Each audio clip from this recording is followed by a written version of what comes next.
bonsoir, bonjour, selon l'heure à laquelle que vous me regarderez. Alors voilà, donc on est sur le plateau de Caris, Vitrine pour Christ, Suzy Ndelo. Merci Seigneur pour la grâce qui nous a faite ce midi d'être là au devant de vous, parce que nous savons que si nous vivons, ce n'est que par grâce. Alors me voici dans la joie, dans la paix, dans la quiétude et dans la foi, parce que nous sommes dans le mois de la foi et je bénis le Seigneur pour tout ce qu'il est en train de faire dans nos vies, dans la vie des enfants de Christ en action et des enfants de Christ en action partout dans le monde. Nous croyons que c'est temps que le Seigneur nous a donné de se connecter, d'entrer, de plonger nos regards sur ce thème qui est la foi. Vraiment, nous bénissons l'homme de Dieu, Pasteur Foufi, qui a eu à cœur vraiment, parce que je sais avec la foi, ça vient avec des miracles, ça vient avec des signes et de prodiges. Et nous croyons encore que Dieu, celui qui a commencé, il finit toujours par se manifester par toutes sortes de choses que nous pouvons lui donner toute la gloire. Parce que ce que Dieu fait dans nos vies, ce n'est pas seulement pour nous, c'est pour que nous puissions lui témoigner, pour lui montrer qu'il est et qu'il sera toujours là. Il est vivant hier, aujourd'hui et pour toujours.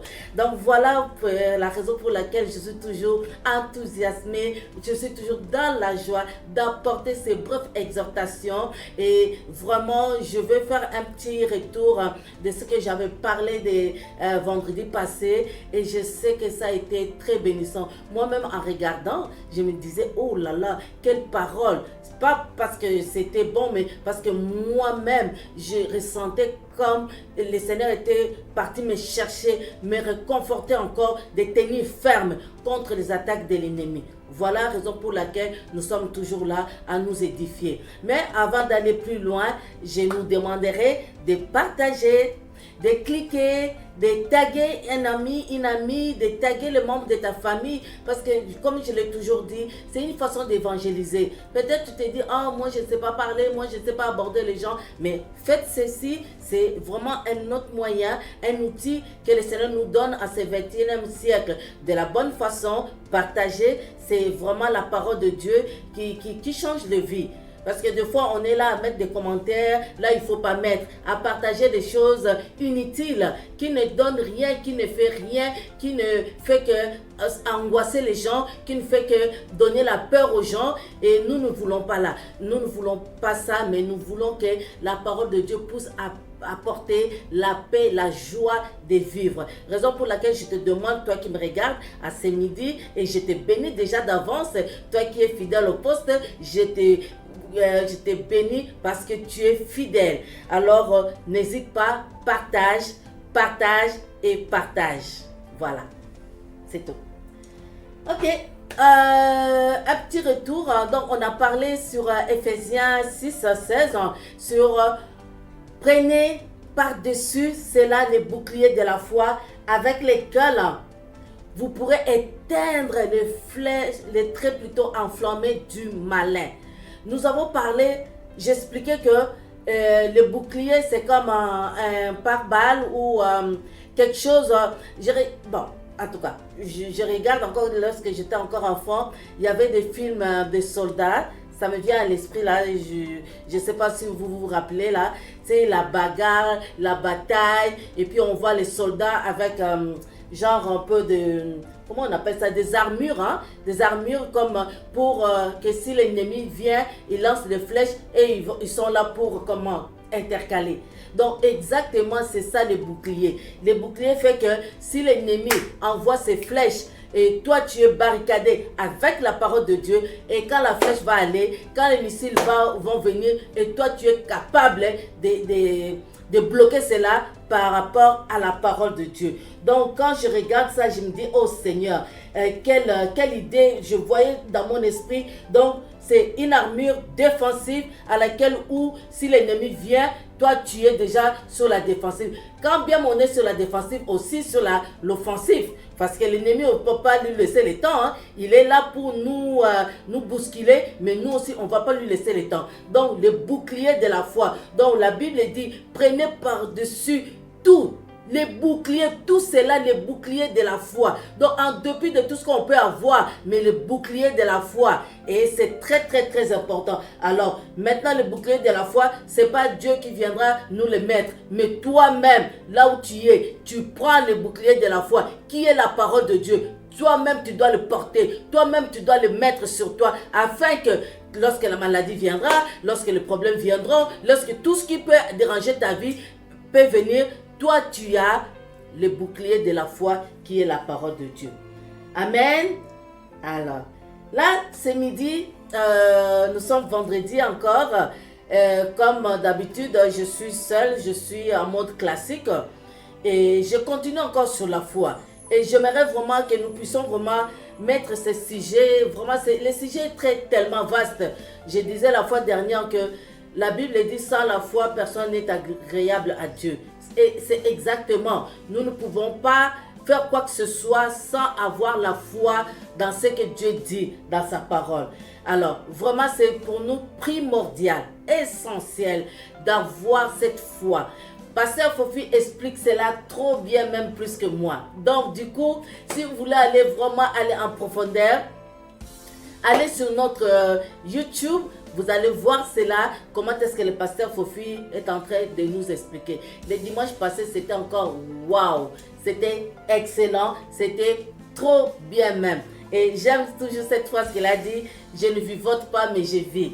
Ça là, c'est quelque chose qui m'a vraiment touché et j'ai béni le Seigneur pour cela parce que je sais que je ne vis pas pour vivre, mais j'ai un plan de Dieu dans ma vie et ce plan-là doit se concrétiser parce que il est notre Dieu, il est le Dieu de plan depuis le commencement. Et il nous a parlé de croire à la véracité de la parole. La parole de Dieu, on ne peut pas la croire à moitié. On ne peut pas le croire à peu près. Mais quand on le croit, on le croit. On n'essaye pas la parole de Dieu. On la vit. On la vit. Et croire à la véracité totale de la parole de Dieu, c'est très important. Il a dit aussi que c'est la foi qui déclenche la puissance. Parce qu'on peut beau avoir la puissance, mais sans la foi, c'est compliqué. Mais il faut avoir la foi et pour que ça déclenche la puissance.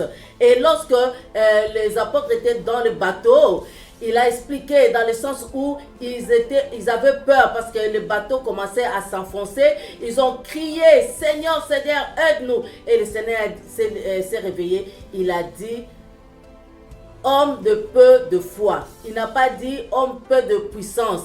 Parce que la puissance vient par rapport à la foi. Et quand on n'a pas la foi, la puissance est compliquée. Alors il a déclaré homme de peu de foi. Donc justement pour dire que la foi est très importante. Lorsque nous traversons des moments difficiles, les ouragans, les flèches, les très enflammées de l'ennemi, quand cela arrive, nous avons besoin de la foi pour répliquer. Nous avons besoin des boucliers de la foi pour répliquer cela au nom de Jésus. Alors aujourd'hui, pour aller vite, j'aimerais partager sur la foi et la persévérance. La foi et la persévérance, c'est deux choses qui vont ensemble. On ne peut pas séparer la foi et la persévérance. D'après moi, la foi et la persévérance vont ensemble. Et quand je regardais persévérer dans le dictionnaire, il me disait demeurer ferme et constant dans une situation. Donc, peu importe les choses qui vont arriver, donc il faut que tu demeures ferme dans tout ce que tu crois, dans une situation et une résolution, il faut que tu restes ferme. Même quand c'est difficile, continue à faire confiance. C'est vraiment l'explication que j'ai pu trouver le plus simple. Alors voilà, dans Romains 8, 24, la Bible nous dit, car c'est en espérance que nous sommes sauvés. Or, l'espérance qu'on voit n'est plus espérance. Ce qu'on voit, peut-on l'espérer encore? Alors, moi, j'ai mon cellulaire ici, là. Je le vois. Et ce que je vois, ce que j'ai dans mes mains, je n'ai pas besoin d'espérer parce que je l'ai. Si je ne l'ai pas, oui, j'ai besoin d'un cellulaire. Là, maintenant, je vais mettre ma foi en pratique pour que j'ai ce cellulaire. Ok? Alors, on y va, verset 25. Qu'est-ce que cela nous dit? Il nous dit, mais si nous espérons, c'est que nous ne voyons pas, nous l'attendons avec persévérance. Je prends mon cellulaire, je demande à Dieu, je prends un exemple comme ça là, j'ai besoin d'un cellulaire, mais si le cellulaire ne vient pas, je sais que le cellulaire existe déjà. C'est pas que je vais aller créer, ça c'est un autre sujet. Mais le cellulaire existe déjà, mais je vais la voir. Mais si je ne la vois pas, qu'est-ce que j'ai besoin? J'ai besoin de la persévérance. C'est pour cela la foi et la persévérance, ça va ensemble. Donc la foi est là, j'ai cru et maintenant je vais attendre et ça me prend la persévérance. Ok? Très très important parce que la persévérance est le pont qui connecte le moment où je crois et le moment où je vois. Je répète, la persévérance est le pont entre le moment où je crois ou le moment où j'ai cru avec le moment où je veux voir. Ça, c'est la persévérance. Donc, devant cette situation, le moment où je suis en train d'attendre, moi, je ne recule pas, moi, je ne lâche pas, moi, je ne baisse pas les mains, moi, bien que je ne le vois pas, je continue à persévérer jusqu'à ce que je voie la chose. Quelqu'un peut me dire Amen? Nous l'attendons avec persévérance. Persévérance est le pont qui connecte au moment où je crus avec le moment où je veux voir. Et à ce moment-là, on parle de la persévérance. C'est comme, je vais donner un exemple comme ça là, un chien qui attrape un os là, il ne va pas lâcher. Donc, il garde l'os dans la bouche jusqu'à... Si vous ne venez pas enlever ça, il va broyer ça. Donc c'est comme ça, la foi, la persévérance, jusqu'à ce que tu gardes jusqu'à ce que la promesse de Dieu se manifeste. Alléluia. Alléluia. Je disais Alléluia, écris-moi Alléluia. Des fois, les manifestations, je vais dire ça au pluriel, prennent du temps. Premier point. Donc on va aller voir dans 2 Pierre 3, 8. Ça veut dire, il est une chose, bien aimé, que vous ne devez pas ignorer. C'est que devant le Seigneur, un jour est comme 1000 ans et 1000 ans est comme un jour. Vous connaissez ces versets-là? J'aime bien ces versets-là. Ok? On y va, verset 9. Le Seigneur ne tarde pas dans l'accomplissement de la promesse, comme quelques-uns le croient, mais il use de patience envers nous, ne voulant pas qu'aucun périsse, mais voulant que tous arrivent à la repentance. Vous voyez, les temps, Dieu nous donne les temps. Quand la parole est lancée, quand la parole est prêchée, quand la parole est présentée, Dieu nous donne aussi, il est très patient. Il nous donne aussi les temps. Parce qu'il dit, il y a certaines personnes, c'est question de temps. Il y a d'autres personnes, ça peut arriver du coup. Mais il dit, un jour, c'est comme 1000 ans. 1000 ans, c'est comme un jour pour le Seigneur. Donc, les manifestations, quand on croit, pour que ça arrive à arriver à la manifestation, ça prend aussi du temps. Souvent, la manifestation de ce qu'on croit avoir reçu, c'est un processus. Écoutez-moi bien. Le temps que tu as entendu la parole de Dieu, tu as cru. Et le temps que tu vois tes promesses se manifester, c'est un processus graduel. Donc ça vient doucement, étape par étape, comme le pasteur nous dit toujours, étape par étape. Quand je regarde l'histoire des 10 lépreux, le Seigneur Jésus, ils se sont présentés devant Jésus. Et Jésus-Christ leur a dit, allez vous présenter. Donc je suis dans Luc 17, 12, si vous voulez avoir la référence. Allez vous faire voir au sacrificateur. Mais à ce moment-là, ils n'étaient pas encore guéris. Mais la guérison était déjà là. Mais maintenant, le temps qu'ils aillent en cours de route, les miracles se sont produits. Donc, un processus graduel. Ça aussi, ça prend la foi et la persévérance. Donc, ils ont cru. Le fait de retourner, de rebrousser chemin pour aller se faire voir. Ils ont obéi, ils ont accepté. Et voilà que pendant qu'ils étaient en route, le miracle est arrivé. Donc c'est un processus. C'est vraiment un processus. Comprenez cela, bien aimé. Ne restons pas barrés parce qu'il y a certaines... Oh oui, merci Seigneur. Merci Saint-Esprit. Quand j'avais des défis avec mon fils, on était ici à la veillée de prière. Je pense que j'ai déjà donné ces témoignages. Alors, mon mari n'était pas là. Il y avait un autre pasteur qui était là. Et le Seigneur m'a parlé clairement. Que as-tu déjà vu une femme tomber enceinte? Mais même pas. Ça, c'est arrivé après. Alors, la parole disait que oui, ton enfant va parler. Mais moi, dans mon esprit, donc physiquement aussi, je pensais que lorsque je vais arriver à la maison, je vais voir l'enfant en train de parler. Mais sauf que j'arrive, l'enfant ne parlait pas encore. Bon, il parlait, mais pas comme moi je voulais. Mais c'est après le temps qu'on a pu voir la manifestation de la gloire de Dieu. Ça veut dire quoi? Ça veut dire que après le Saint-Esprit commence à me parler. As-tu déjà vu une femme tomber enceinte les mêmes jours et puis accoucher aussi les mêmes jours? J'étais comme non, mais 9 mois. Oui, mais les 9 mois, tantôt on a dit un jour, c'est comme 1000 ans, 1000 ans c'est comme un jour. Donc je bénis le Seigneur pour les temps de formation. Donc pendant tout ce temps-là, on est en train d'être formé avec les actions de grâce, avec la prière, avec tout ce que Dieu l'Éternel peut nous fortifier avec la parole. Donc tout ça, c'est un processus. Amen. Alors, des fois, nous avons besoin aussi d'augmenter notre capacité de recevoir. Très important. Parce que je mets le point. Des fois, on dit, oh mais le Seigneur m'avait promis, mais là, ça fait 1 an, ça fait 2 ans. Mais tu es dans le processus. Je te déclare, si tu entends, attends encore. Parce que ce Dieu-là ne ment pas. Quand il déclare, quand il donne une promesse, il accomplit. Car sa parole ne sort pas avec. Quand elle sort, c'est pour accomplir des miracles. Amen. Donc, Jean 16, 12, il nous dit, j'ai encore beaucoup de choses à vous dire, mais vous ne pouvez pas les porter maintenant.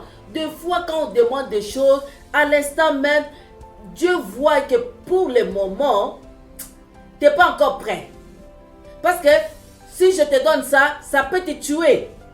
Mais moi, Dieu, selon ma souveraineté, je trouve que pour le moment, tu ne peux pas en avoir. C'est comme un enfant de 12 ans, il demande, je vais conduire, je vais avoir un permis. Non, non, non, non. À 12 ans, une voiture, pour toi là, tu vas te faire tuer.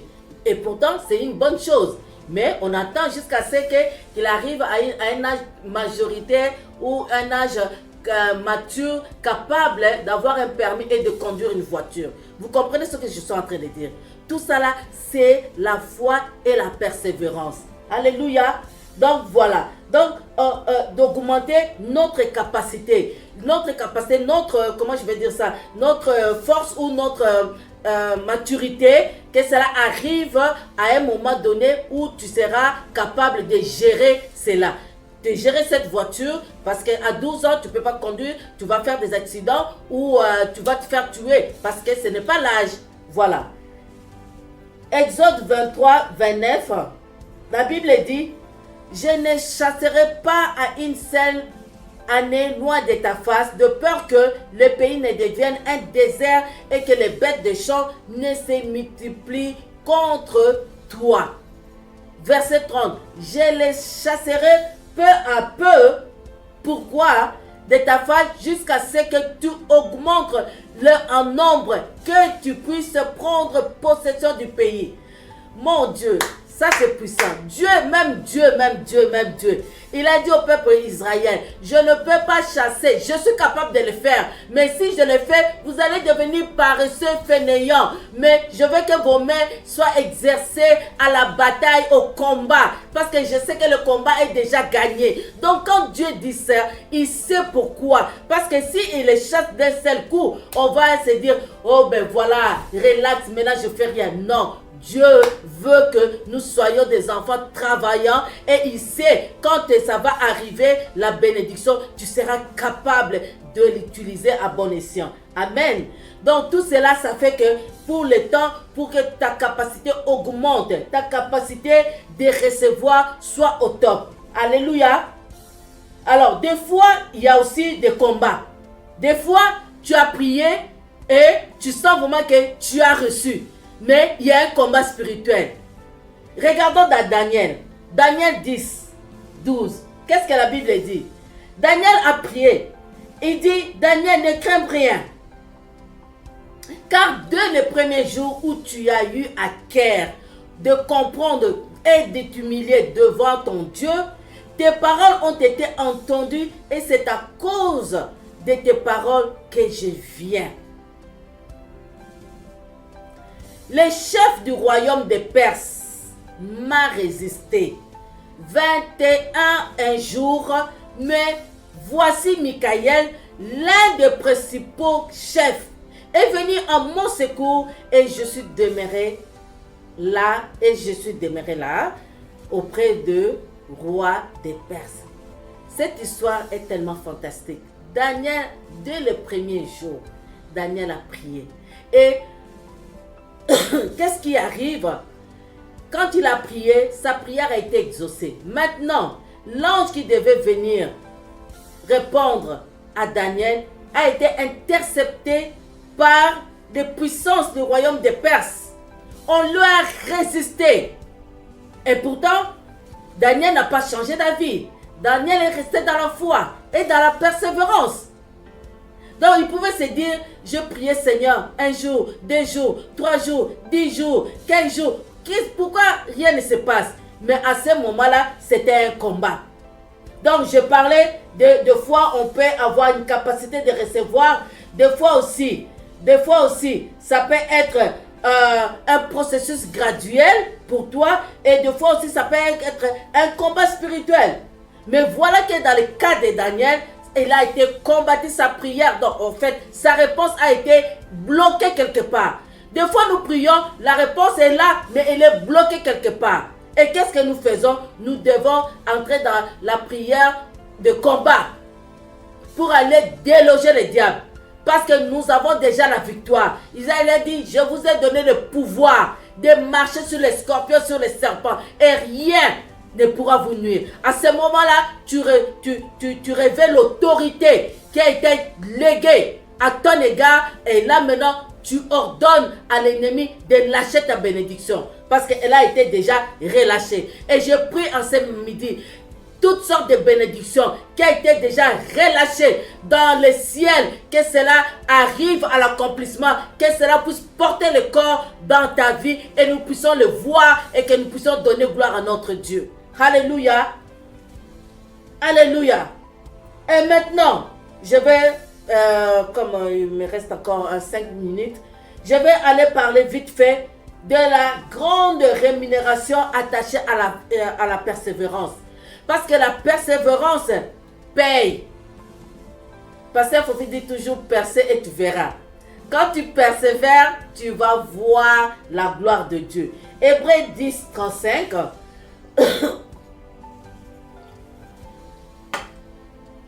N'abandonnez donc pas votre assurance, à laquelle est attachée une grande rémunération, pas une petite, une grande rémunération. Donc ton assurance, n'abandonne pas ton assurance, parce qu'elle est attachée à quoi? À une grande rémunération. Je parle à quelqu'un. Dis-toi que je persévère. Écris-moi sur les chaînes. Je persévère, pasteur. Écris-moi, je persévère. Parce que c'est de l'abondance du cœur que la bouche parle. Écrivez-moi ça. Je persévère. Je persévère. Je ne lâche pas. Parce que dans mon assurance, elle est attachée une grande rémunération. Alléluia. Car vous avez besoin de persévérance. Vous avez besoin de quoi? Nous avons besoin de la persévérance. Afin qu'après avoir accompli la volonté de Dieu, vous obteniez ce qui vous est promis. Dans la persévérance, quand vous allez jusqu'à la fin, vous persévérez, vous allez obtenir ce qui vous a été promis. C'est la Bible qui le dit, bien-aimé. C'est la parole de Dieu. Je vais reprendre cela, ces versets-là. N'abandonnez donc pas votre assurance.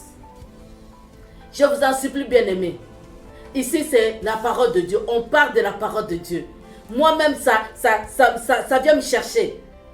Ça vient me chercher.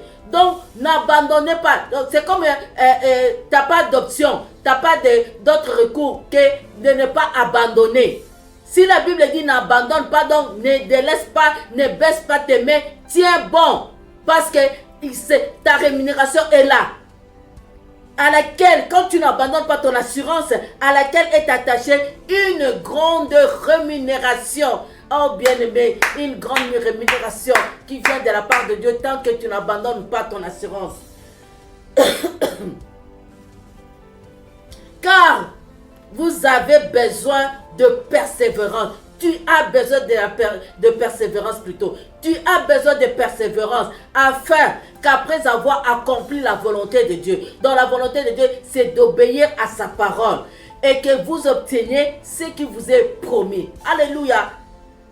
Peu importe le temps que ça prend, que ce soit un processus graduel, que ce soit une capacité de recevoir, que ce soit un combat spirituel, tu vas recevoir ce qui t'a été promis.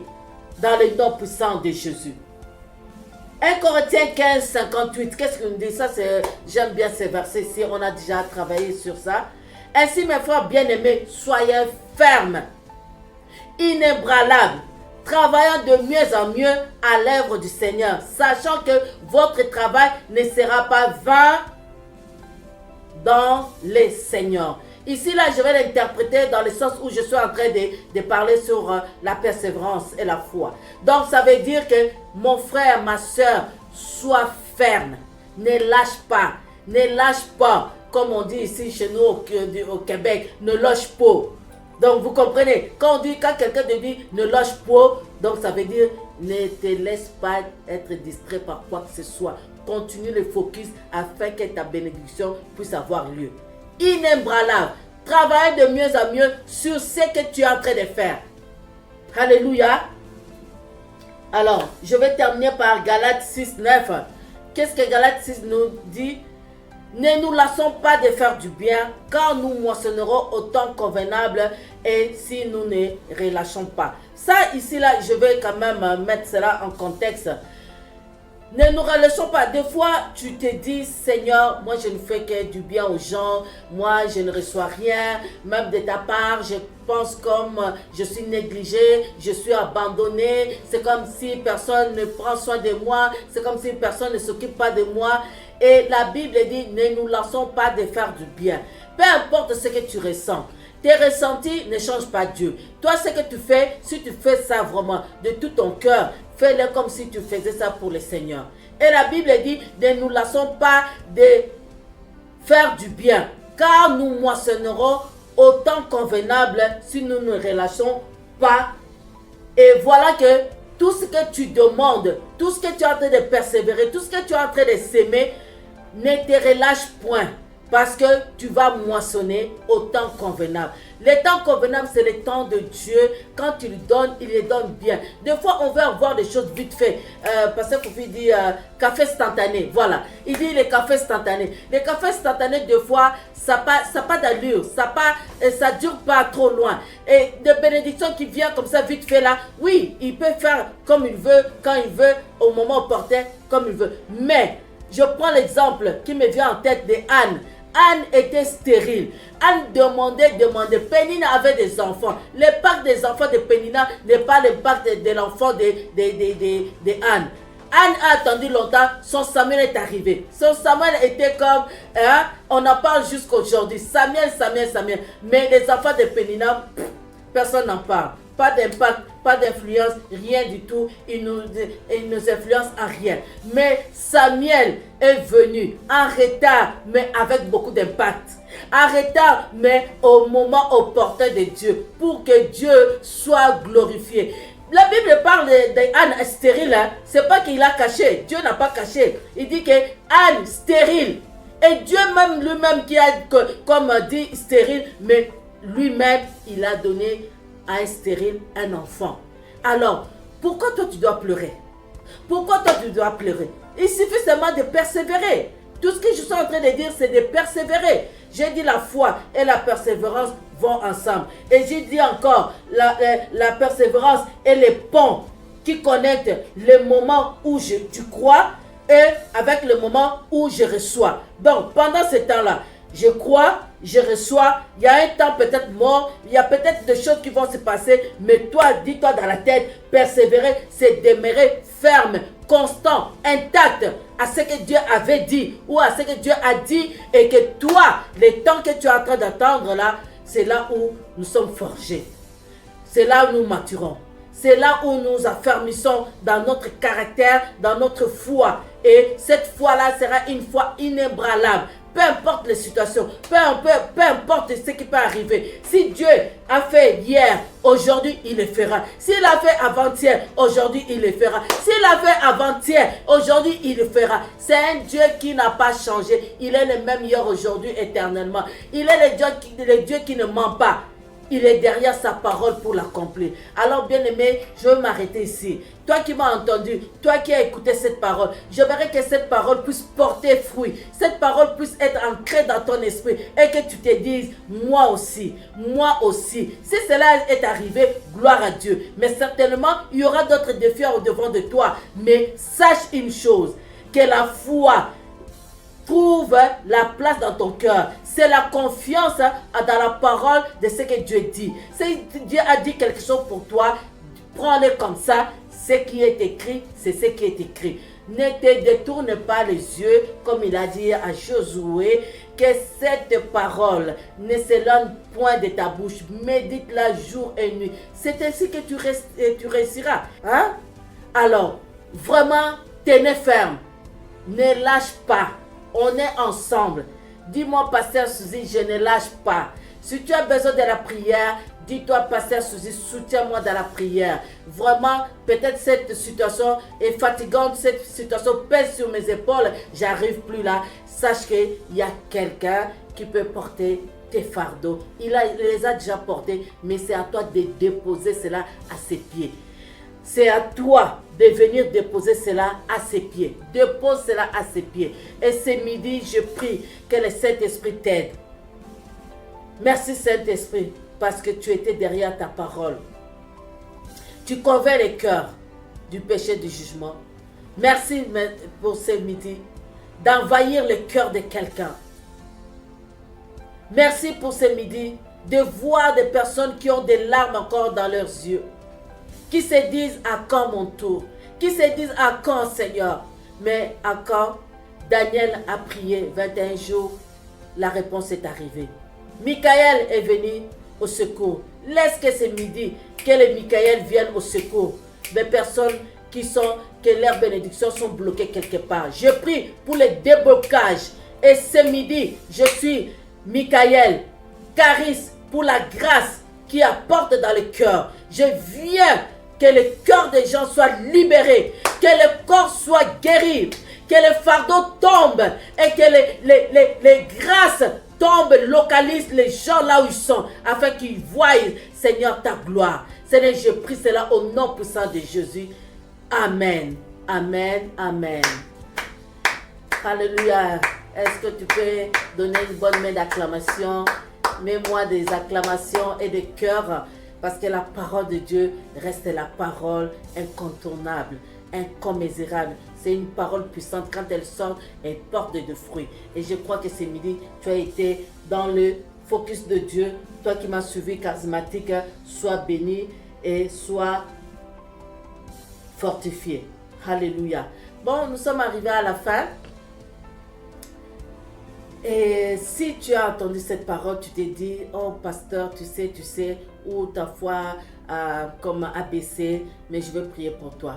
Je vais prier pour toi et que tu ouvres aussi ton cœur pour inviter Jésus dans ta vie. Vous savez, comme je disais la fois dernière, que tu sois chrétien ou pas chrétien, un jour nous allons nous présenter devant Dieu. Alors maintenant, de quel bord tu veux aller?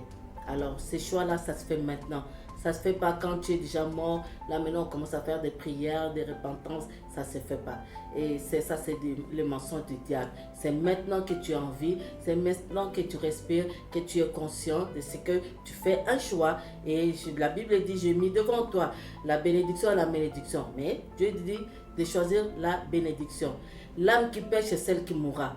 Donc du coup, si Dieu ne te pardonne pas, que tu ne te réconcilies pas avec Dieu, donc ton âme va être perdue. Alors nous ne voulons pas ça et Dieu non plus ne veut pas ça. Il te donne l'opportunité encore ce midi. Alors tu ne diras pas, oh je ne savais pas, je n'avais pas entendu, personne ne m'a parlé de Dieu, personne ne m'a parlé de Jésus. Mais Jésus est le pont entre Dieu et nous. Il est là comme je parlais de la persévérance, mais maintenant je parle de la personne de Jésus. C'est lui-là qui est mort pour toi. À la croix, lorsqu'ils étaient à la croix de Golgotha, ils étaient trois. Il n'y a pas ces trois-là, brigands-là qui sont morts pour nous. Mais il n'y a que Jésus qui était mort et ressuscité le troisième jour. Alors je t'invite à faire cette prière. Seigneur Jésus, j'ai entendu ta parole et j'ai dit oui et amen à tout ce que tu as dit. Merci, j'ouvre mon cœur afin que toi tu viennes, tu prends ma vie, tu prends toute la place. Je te donne et pardonne mon péché, pardonne tout ce qui ne t'a pas glorifié et vraiment inscris mon nom dans les livres des vies.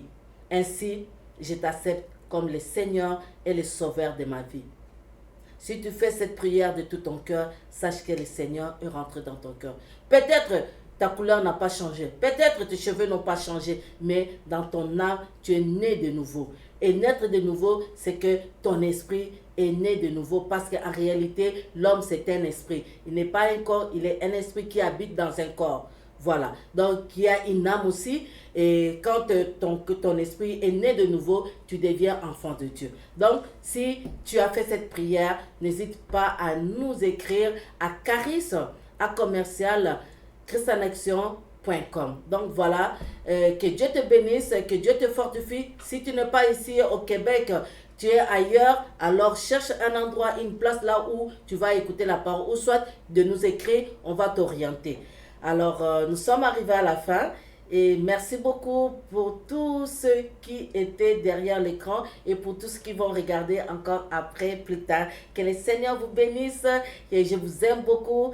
Et à la technique était Goldis et puis il y a une nouvelle qui s'est agitée, Anaïs et puis notre grand dire, c'est juste parfait et moi-même, Fest Grèce, Suzy Endelo, vitrine pour Christ à votre service. Je vous aime beaucoup.